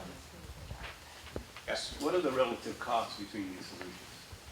The relative costs, the bridges again are standard. We do a lot of bridge design, so based on our own information and what we got from, there's a couple organizations that have looked at railroad crossings for bids. It's generally $1.5 million for a basic pedestrian crossing. And as we noted earlier, they do take up a lot of space, and then they're a maintenance issue. The at-grade crossings are $50,000 to $300,000, probably, and it all depends on the amount of, whether you're going to have car access there as well, or is it just pedestrian access? Yes? Has AMTRAK given you any information on how much it costs to put up a fence? Based on, in comparison to putting up the at-grade crossings? My guess is that it's a fraction of a cost of $50,000 to $300,000. Well, that's a good question. We didn't look into the cost of the fencing. That's something that's readily available. If you look at bid documents from DOT or AMTRAK or Metro North, you can go and see that. You can find out the cost per linear foot pretty easily. We didn't do that for this, but that's available. Yes? Does the active fencing create some sort of liability issue for the companies that own the parks? Is that an issue at all? Does it create liability in that they're if they're operating the barriers that if well, they yeah, fail liability of operating the barriers, that's something that would have to be worked out between AMTRAK and the local community, and who's going to be responsible for the maintenance of that facility. I would think if it's a railroad crossing, snow removal, things like that as well, but I would think if it's part of the railroad operation, the railroad would take some liability and responsibility for that. Yes? Yeah, the lady's question here made me wonder about if you did arrive at a running foot price for what it would take to put their fencing in. Do you think that the AMTRAK would be willing to, apply a credit? In other words, if they're not going to build a fence, would there be any allowance that they might make to the community in terms of like helping to finance the at-grade crossing, or would that probably be inconsequential? Okay, yeah, the question is, would AMTRAK be willing to provide a credit for if they don't use the fencing towards an at-grade crossing or something else? I can't speak for AMTRAK, but that's certainly a good argument, is that the money they're going to save for not putting the fencing up could be applied to some other, to these, state-of-the-art techniques. Yes? The 10 passenger crossing incidents where there was only 7 injuries, what rail line was that? The 7 incidents or injuries across New York State, that's AMTRAK. That's the Empire State Corridor from New York City to Buffalo. So those accidents were in the entire corridor. Yeah. Okay, one more quick, Jen Benson, and I just want to say thank you, Jen Benson from Riverkeepers here today, and they've been a good partner with us and the Germantown Waterfront Advisory Committee. One more question from Jen. My question was, is there precedent of AMTRAK collaborating with local municipalities and governments elsewhere to implement some of these solutions? Also, thank you for organizing Germantown right back into the Hudson. Well, I would say yes. I mean, and the mayor had mentioned that before. We found AMTRAK to be and they do answer the phone, they do cooperate with you, so they're certainly willing to sit down and work with you on that issue. I'm going to defer to John, because he's just got experience with AMTRAK and raise your hand again. With the trail system from Buffalo to Albany, and he's done partnerships with a number of communities, and he might have some more information for you. All right, Jeff? Thanks. Okay, Larry North from Magnetic Railroad Gauge. He's come all the way from Florida, and Welcome. I found out about yes, thank you. He's giving me a little more specific information about these gates, and oh no, it's right here. Let me just say one more thing. Sorry, I found out about Larry because Larry has already spoken to the village of Castleton on Hudson. So they've been in communications about using this type of solution to get access to their 3/4 acre waterfront park. Thanks everybody for coming today, and to Scenic Hudson for hosting. And I actually live in San Juan Capistrano, California, not terribly far from where this is right here. So I've been along this. I've walked along the trail here and such. I'm with Magnetic Auto Control. Our headquarters here in the United States is in Rockledge, Florida, which is near Cocoa Beach. We have operations, though, across the world. Corporate headquarters is in Schopfheim, Germany. which is in the Black Forest of Germany. But we also have operations in Kuala Lumpur, Malaysia, and Australia, India, and Sao Paulo, Brazil. So been in business for, let's see if I can step aside here. This is our corporate entity in Florida, FAAC International. It's our business as. We do pedestrian gates and we do vehicle barriers as well under the Magnetic brand. We've been in business since 1946, so we've been around a while. I'm going to talk a little bit about our MRG Railway Pedestrian Gate. It's a security gate operator. It opens for rail traffic, or opens for pedestrian traffic when the train is not there, and then closes. Each of these operators can operate up to an 8-foot wide gate. Does that gate swing out or move back and forth? It actually swings. It's a swing gate. It'll do a 90-degree swing. And I'll talk a little bit about what we were talking with Gina at Castleton-on-Hudson. So the gate would allow a secure area and also work in conjunction with the AMTRAK signal so that when we receive a signal, it has a controller brain in it, and it will actually close the gate. It actually is open under power, under low power, and holds that in the open position until we receive the signal, and then it closes it. And I'll show you exactly how it can be configured to allow emergency access or an exit path as well. So we had proposed using 2 of these at the Scott Avenue crossing, operating in a saloon door style configuration. You could do it that way. You could certainly do it in a single gate as well if you're looking for a narrower path across the railroad tracks. As I said, they're continually powered, so they remain in the open state.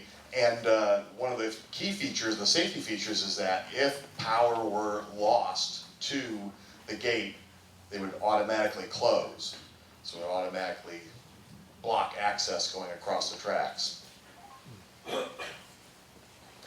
So this diagram shows kind of how it works in a scenario where you actually build in, and I'm going to walk across this. The gate is held in its open position. The blue is where the gate is.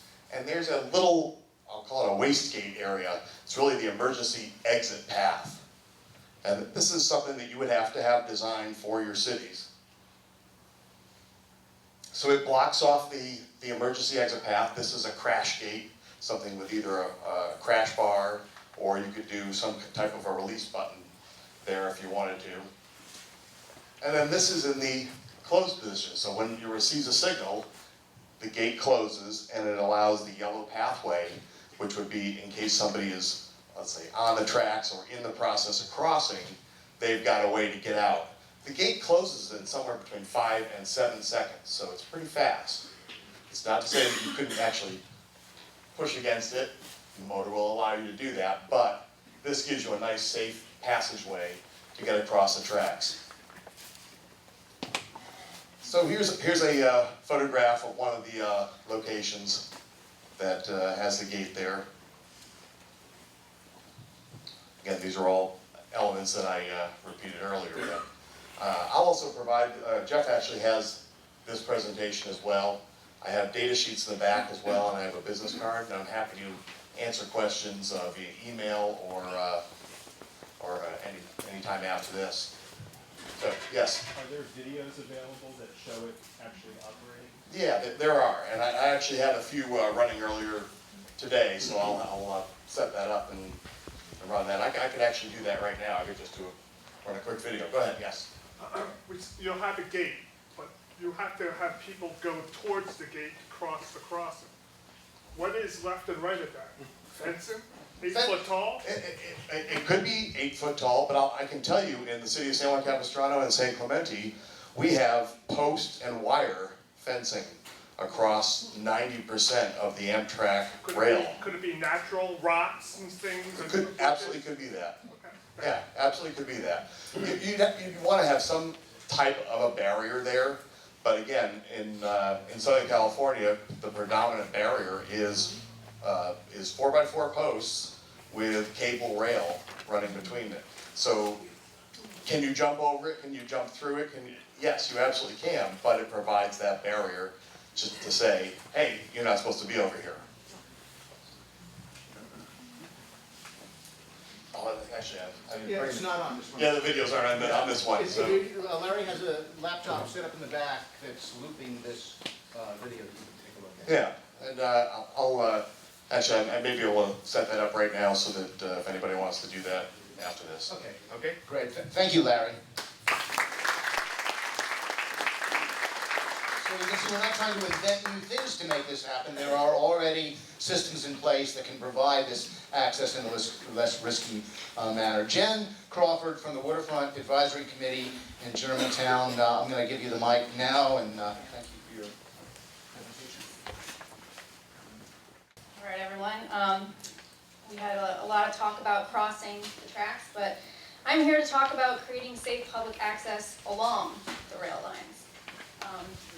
What we've got here is a photo of people scat net fishing, which is a pretty typical scene in April all along the shorelines on the Empire Line. The Empire Line has enabled safe public access to the Hudson River for decades. We have an excellent safety record, as we've all discussed. But the question is, as the rail may choose to try to increase speed and number of trains, how can we continue to create this public access? And also, as society becomes more global and maybe less local, how do we ensure all of our visitors to our communities have the same local knowledge that we've always had, that this is a high-speed line? And then finally, how do we do this sustainably? You know, the town of Germantown went through this back in 2003. CSX put some gates up and we rallied and we got them taken down, but here we are again, talking about the same thing. So, as I understand it, there are a couple of different objectives that the different stakeholders have in the Empire Line. Two of AMTRAK's objectives seem to be reducing liability and improving service. And what I mean by that is presumably keeping costs low and maybe even increasing speed and number of trains. New York State, however, and by that I mean the state and the coastal management program and all of us here today, we're here to preserve river access, but actually I meant to change that. It's expand. The state coastal management program says the policy is to expand river access. And everyone wants to promote safety. There's no question. But these objectives do not have to be at odds with each other. In fact, in many other locations across the country, there is a rail with trail that has been established. And that's a solution that can advance both objectives. So a rail with trail is defined as a shared use path or other trail located on or directly adjacent to an active railroad corridor. They're generally established with a trail management entity, be it a government agency or a local group, and they're paths that are thoughtfully planned, together with the railroad and with the towns and with all the different stakeholders to come up with a really thoughtful solution. A rail with trail can be beneficial because it's been shown that the availability of a safer path next to the railway, maybe like a surfaced walkway between two lines, was a factor in determining that a person injured walking on the railroad tracks was contributory negligent and absolved the railroad from responsibility. So in this figure, you know, the idea is if you put a path that's more attractive than a dangerous high-speed train, more people are going to tend to walk on the track, or on the path, and not on the railroad. With design barriers, the courts may review the remaining isolated trespassers as no longer foreseeable. A destination trail, like one on the Hudson River, can promote economic development. And a linear shoreline park can increase trail connectivity, as Carrie had mentioned, both between existing parks, maybe in Germantown, or between different communities, you know, from Germantown to Tivoli, or from Tivoli to Rhinebeck, or something like that.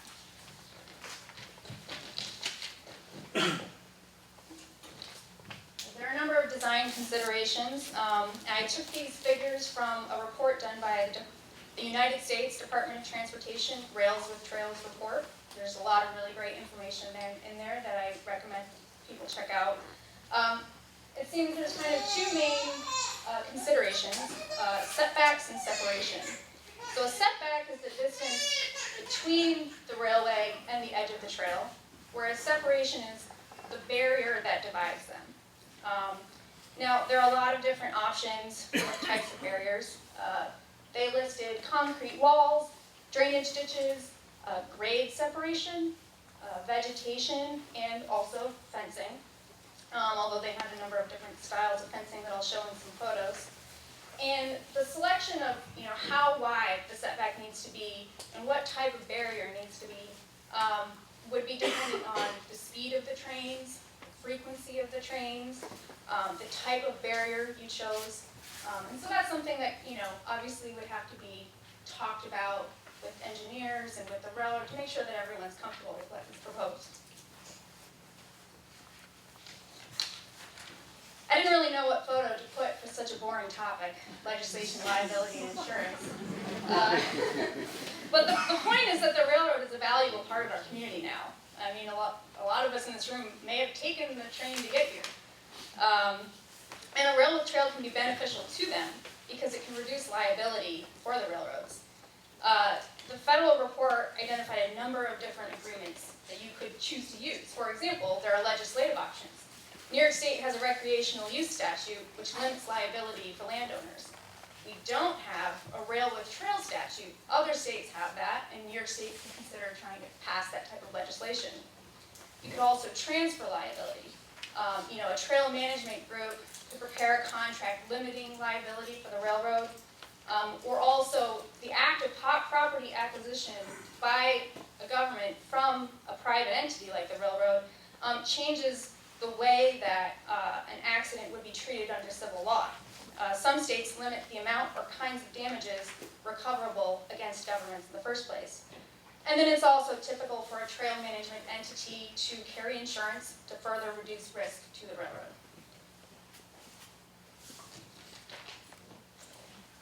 As I mentioned, a rail with trail implies that we would be creating a trail management entity to support operations, maintenance, education, and I don't have a lot of time to go into the details, but I wanted to use this platform to educate the audience here.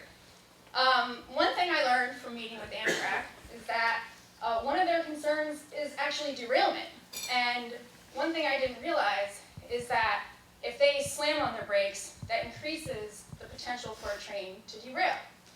And what they've been telling me is that there is someone in our community who's been doing push-ups on the tracks, either Chevy or Tivoli, I can't remember where. So if that person is here, please stop. You're why they think we can't have nice things. But, at the end of the day, no amount of fencing can stop ignorance. Only education can. And so I think that is, something that really ought to be prioritized in thinking about the Empire Line. So I went and I skimmed AMTRAK Instagram, and I drove up and down the California coast on Google Maps.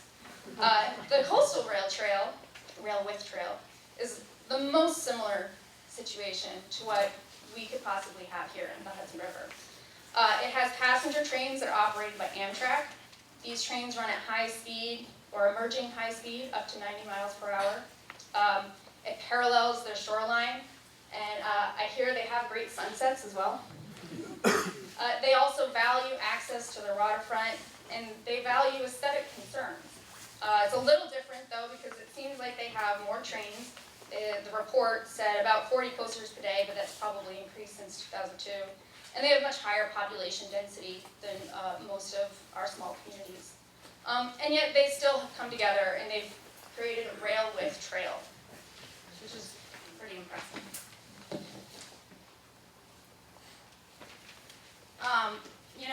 And going through the photos, there are just so many of them. I mean, there are rails with trails all over the country, in Washington, Oregon, Colorado, Texas. Yeah, I can name every state pretty much.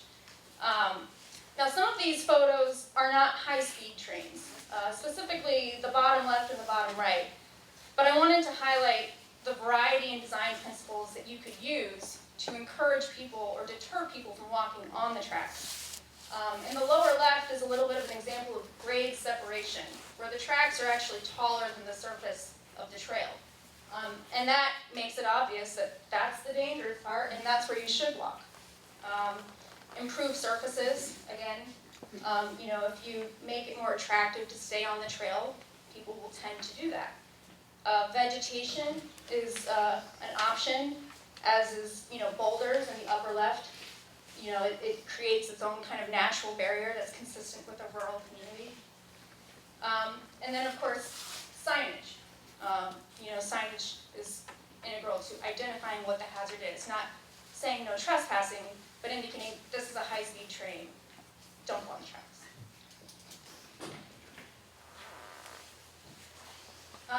In conclusion, we're a community that's been dedicated to enjoying and maintaining our shorelines for decades. This is a photo from River Sweep in 2009, just south of Ernest R. Lasher Jr. Memorial Park. There's a lot of opportunity in Germantown and all along the Hudson River corridor to create a railway trail. In this case, we have trains that, my understanding, are up to 90 miles per hour as well. Here we have about 13 round trips, maybe 26 passenger trains, and then some slower nighttime freight. We have 50 to 100 feet of space on the river side of the tracks, at least in most of Germantown. So it's a lot of space to work with. Already we have some semi-improved surfaces, which is the maintenance trail that AMTRAK uses. We already have grade separation. In much of the corridor, the tracks are higher than the trail. And we have some informally designated vehicular pull-offs, where during striper season, people tend to pull off to the side in order to fish in that area. Possible options that we could look at to making it less risky would be more hazard signs, landscaping, boulders, rural-style fencing, and maybe formalize vehicular pull-offs so that everyone knows, where it is safe to maybe park a car. So that's all I have. I just think this is a really interesting option for us to keep pursuing.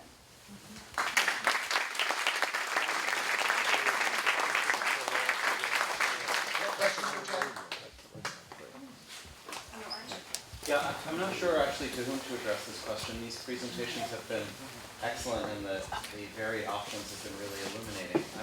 I'm wondering if someone can help clarify for me who ultimately has the decision-making authority for whether this fence or an alternative option goes up. Who needs to approve that? And what can we as voting members of the Mid-Hudson Valley do to influence their thinking? Well, that's excellent. You're reading my mind. That was all going to go over at the end, but it's not a bad time to say it right now. The Department of State has a lot of authority in this. They have all the authority. They must issue a determination that Amtrak's proposal is consistent with state and local coastal policies. And you heard all the reasons here today. Putting up fences and gates will reduce access at these locations. That's not consistent with state and local coastal policies. So I think that we've got a lot of leverage in this matter. So if I may, could someone, perhaps from the Germantown Committee, Carrie or otherwise, provide us with some written reminders of what those policies are for preserving the coast, and either email, phone, or letter contact information for whom we can reach out to request their support? One good reference on this is the McLaren study, because the first part of it details some of what he had in his slide deck. So we're going to have a link to that study in PDF form, and also a link to the slide decks on the gatescape.org website. So those would be two pretty good references. We're also planning to put up a reference page in general on Gatescape that has references for a lot of the things that we've talked about today. Jen relied on a study that she took a couple of her figures from about rail with trail lessons learned. That's going to be on a link. So if If you go to Gatesgate in a couple of days, give us a couple days to do this, we will have a reference page with all of these things on it. The state coastal management policies, they're up on a state website. They're not all that hard to read. It's like a 40-page document, but the table of contents is really good. So we'll have a link to that also on gatesgate.org. Could you go ahead and Senior Hudson can also provide that information to you as well. And just want to reiterate that we have Dee Dee Barrett is here. She's been very helpful in all these matters. Amanda Boomauer at Representative Congressman-elect Antonio Delgado's office is here, and I think we have someone from Susurino's office here as well. You can also contact them to help in these efforts. But following up on that man's question, could you tell us exactly where it stands at the Department of State? So the matter has been on hold since September. I think Supervisor Bowery indicated they were ready to make a decision on this in September. I think that letter from the Columbia County Board of Supervisors really put this thing on ice. AMTRAK went back to their offices. They said, we're going to revisit some of these locations. I believe that the revisiting really is a matter of tweaking in very minor ways. I'm sure that when this comes back, it's going to come back every bit as bad as what was proposed earlier this year.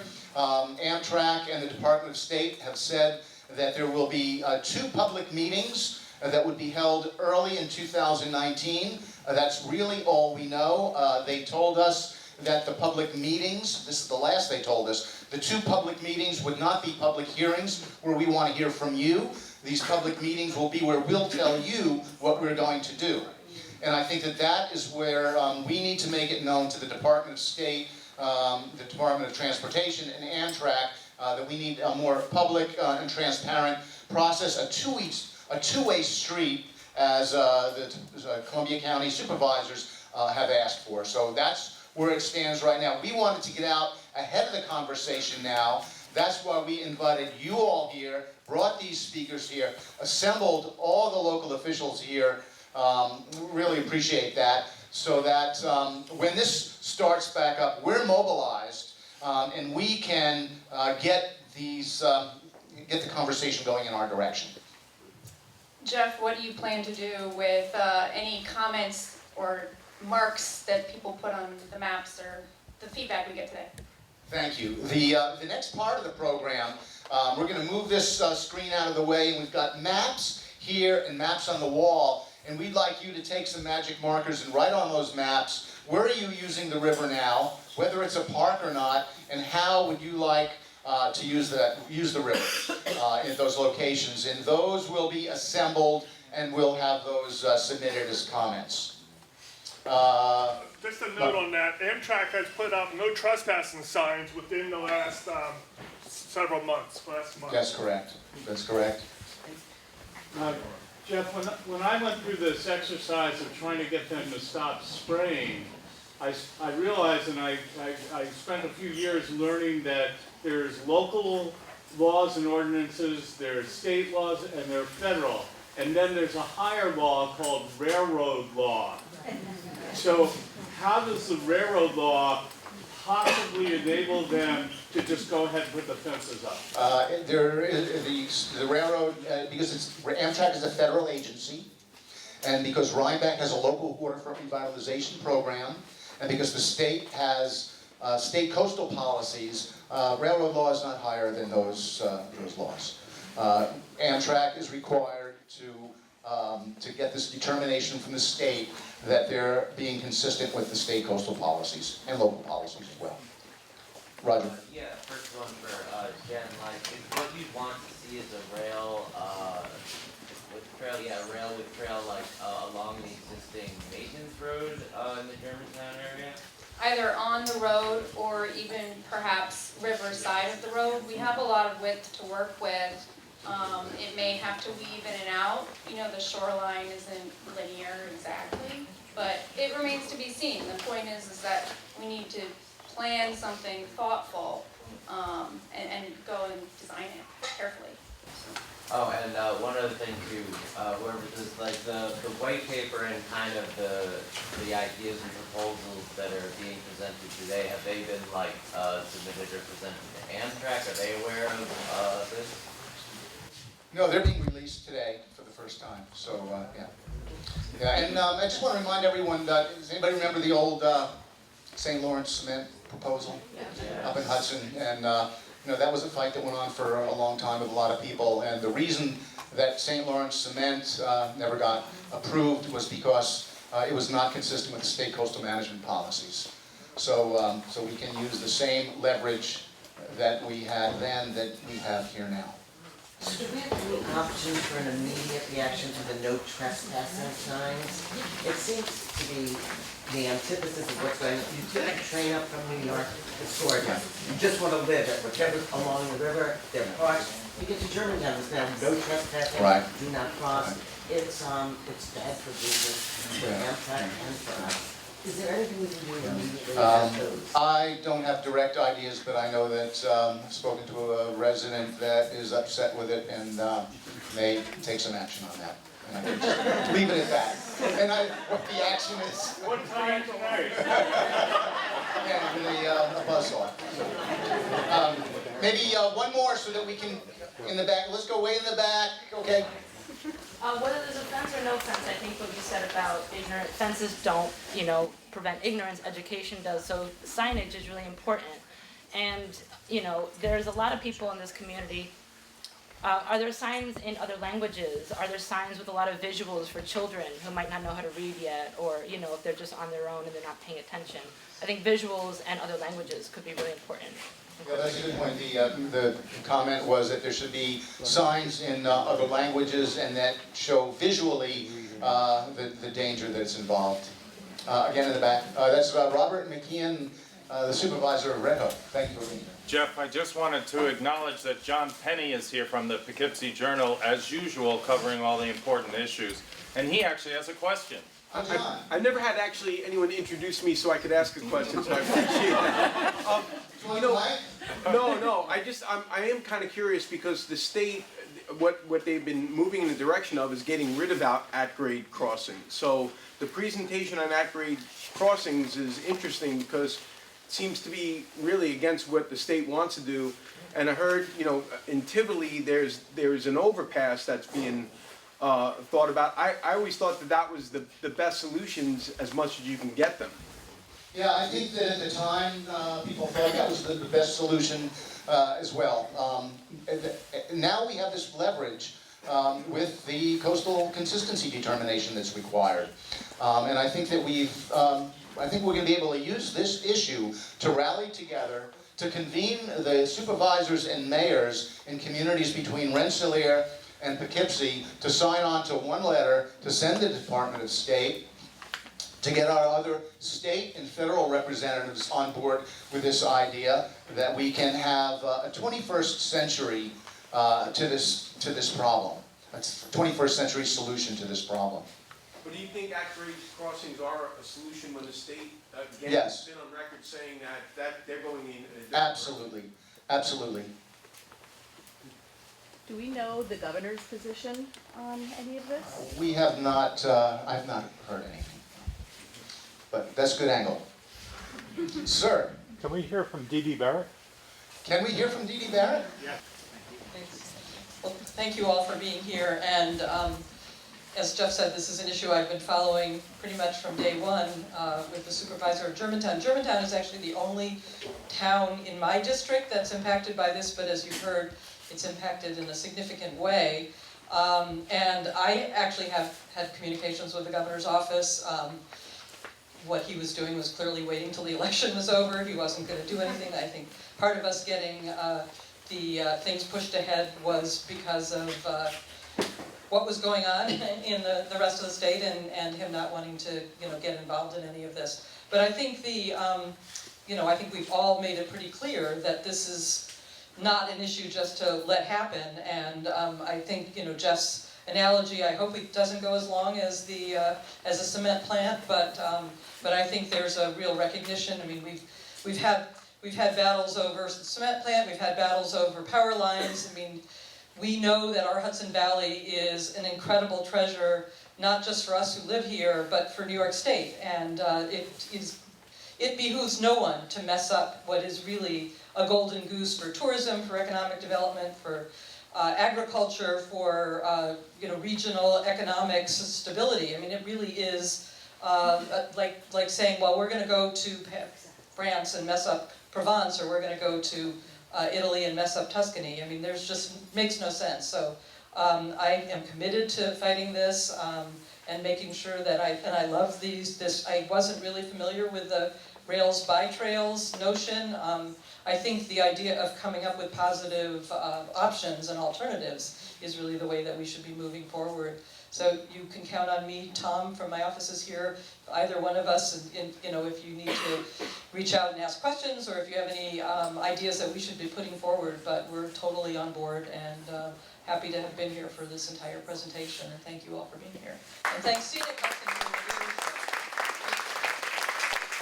You guys have no idea how lucky we are to have Scenic Hudson as our allies and neighbors here in the Hudson Valley. From 1960, when did it actually start? 3 on forward. It really, it's to be able to put on a program like this with this kind of background and to educate us and inform us and keep us thinking in thoughtful and sustainable ways about our beautiful region is a real gift. And I thank you very much for your leadership on all of this. Thank you. Thank you very much. At that, I think I would like to use...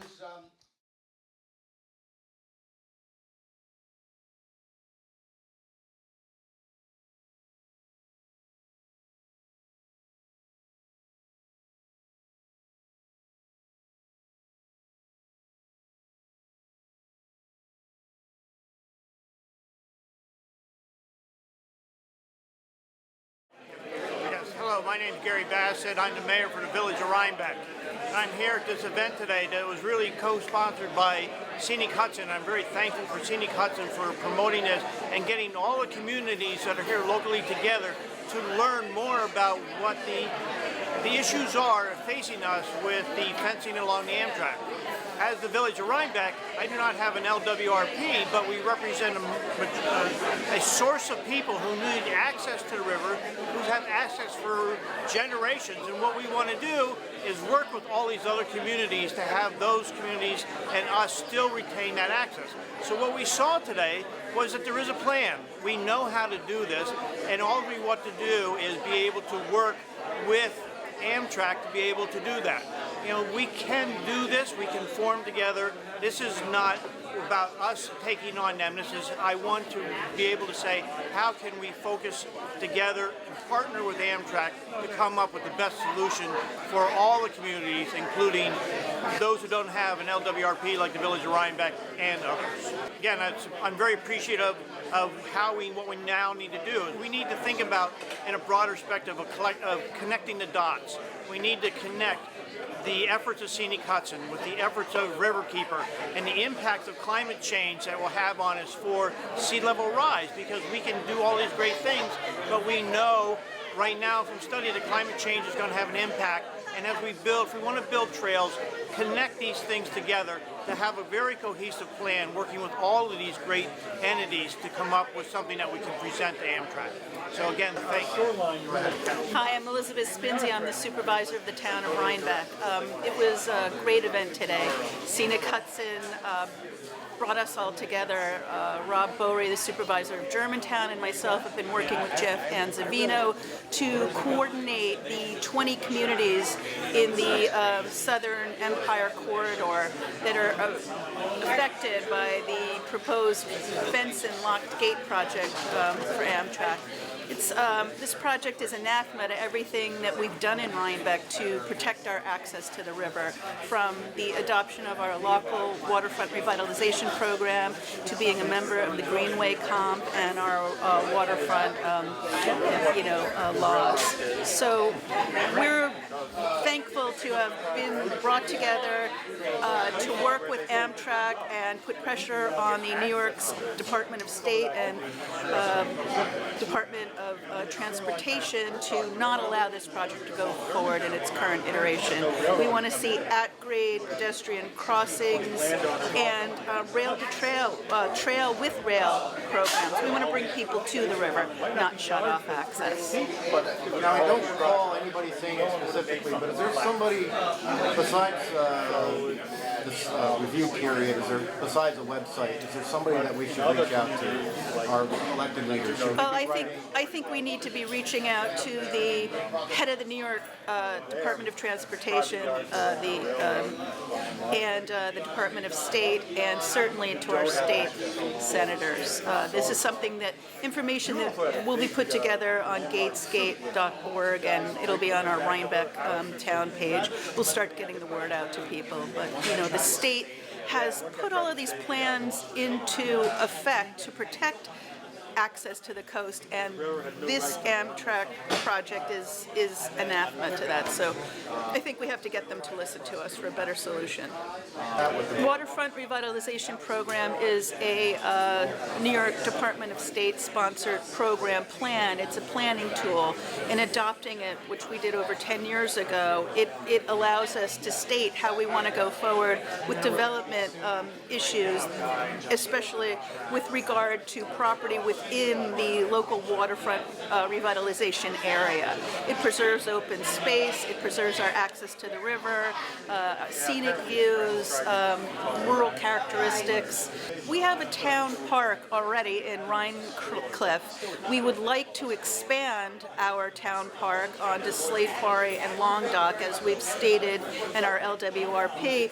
But what interests me, what we were talking about today, is this trail with rail program, where we can encourage people to get to the river alongside of the railroad track in a safe and aesthetically pleasing manner. I want to see, multi-generational, naturalized trails that allow formal access to the river. We've had informal access for generations. People have been fishing and kayaking and ice boating and hunting and bird watching and just enjoying the natural beauty of the river.